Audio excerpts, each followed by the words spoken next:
Welcome back to the Your Illini Nation Tip-Off Show. Pleased to be joined now by the head coach of the Illinois basketball team, Bret Underwood. Coach, thanks for taking a few minutes with us. How have you handled these last 8.5 months, both personally and professionally as a coach, to try and keep your team moving in the right direction? Well, I think personally it's been a lot easier than professionally. There's been some silver linings with my family and having them around and not traveling and obviously going on a diet, losing weight, and exercising. I feel the best I've felt in many years. I think professionally it's been challenging. You start out and you try to make plans, you try to lay a path, and that path gets interrupted. And I had to learn to kind of shelve those ideas and just take it literally day by day. And then it became week by week. And we got our guys back here. We got them in the gym, even though it was small groups. It was at a little slower pace, Bret, than normal. But once we kind of moved forward with the plan of what the season was going to look like, and we started practice, we've been full go, and that's been good. It's just been a little bit different from a mental standpoint. Our guys haven't been able to go home or do any of those things since June. So, it's a challenge, but it's all been great. I remember when you took over the program, you thought Illinois basketball was one of the nation's best. Now you have it at that as a top 10 preseason squad in the country. How do you tell your team about handling those expectations and that hype? Yeah, I think it's exciting. It's what we've been working towards. I got a great staff who's done an unbelievable job in terms of not just the recruiting aspect, but developing players, helping establish our culture. And that's what we're the most proud of. And, we're a process-oriented team. I've told our guys we've got to keep it true to who we are and what our process is. We're everyday guys. Let's not listen to all the outside noise. You'll never hear me talk about our ranking. You'll never hear me talk about anything other than trying to get better every single day. And yet, we understand that the bullseye's on our back, and that part will change. But that's been our theme of the preseason is consistency, trying to work towards that consistent work ethic every day, knowing that we can take no nights off. It struck me when practice started last month, you had said the team that wins the Big Ten will likely be the team that handles COVID-19 the best. You said you had some issues earlier this season. Have you had any more issues with coronavirus? And does your message change at all now that the season started and we're getting ready to play some games? Yeah, knock on wood, Bret, we've been really good. Our guys have stayed very disciplined. We talk every single day to them about it. There's not a day we don't talk about, shrinking our circle, mask wearing, cleaning the hands, staying away from people.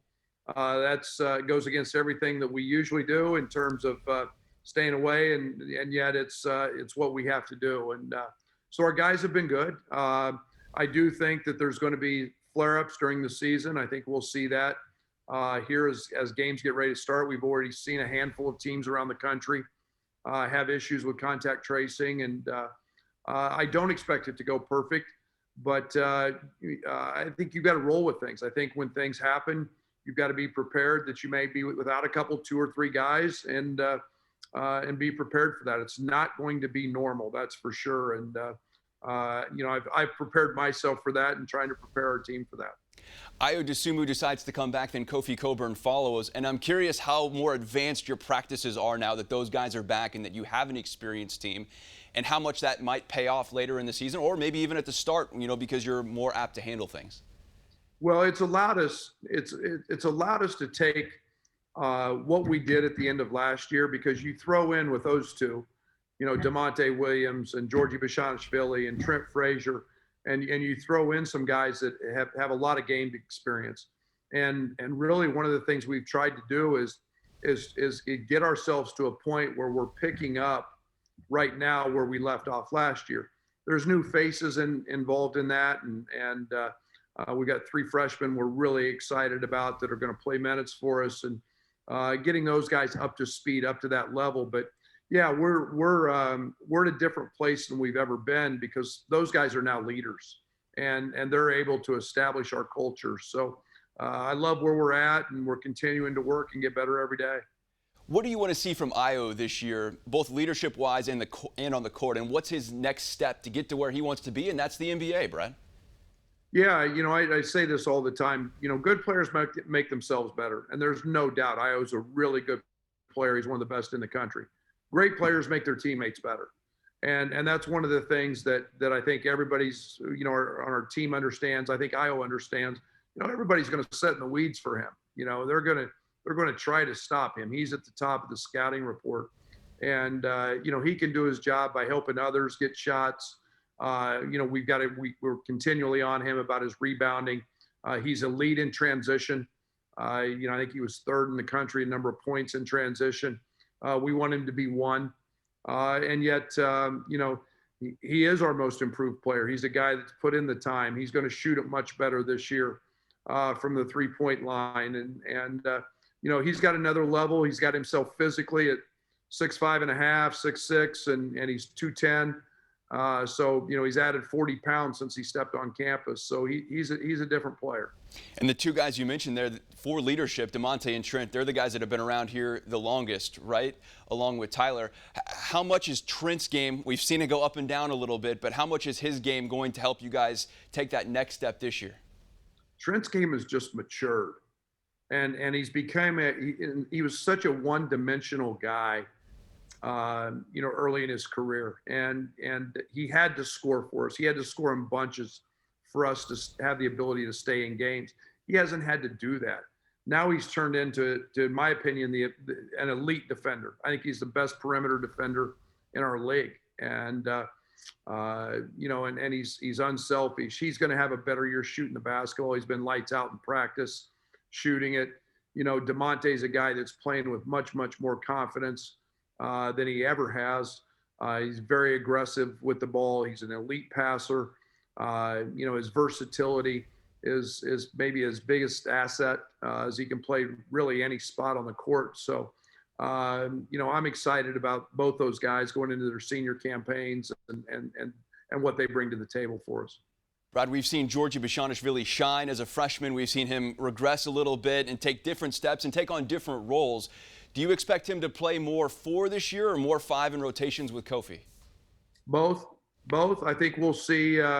We've been without Jermaine Hamlin for a little bit here in the fall camp with a broken hand. So he's had to battle Kofi every single day. There's been a little more time at the 5, but he has played a good amount here at the 4 as well. I think it's just familiarity. Last year everything was new. He'd gone from playing strictly the 5 as a freshman to something new, and now he's comfortable with it. There's carryover what we're doing offensively, and so I think we'll see a much improved, more confident Georgie Bezhanishvili. I think his game is at a really good place right now. You mentioned personally this time has allowed you to get in shape and do some different things, walking around town. We profiled you earlier this year. How's that going? Have you been able to continue to walk even though the season started?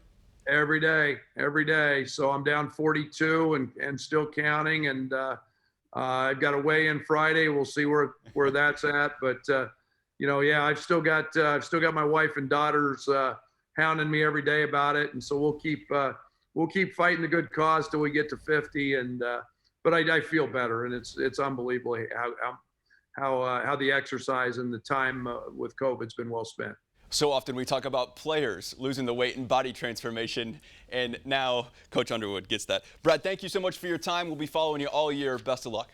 Thanks, Brett. I appreciate it.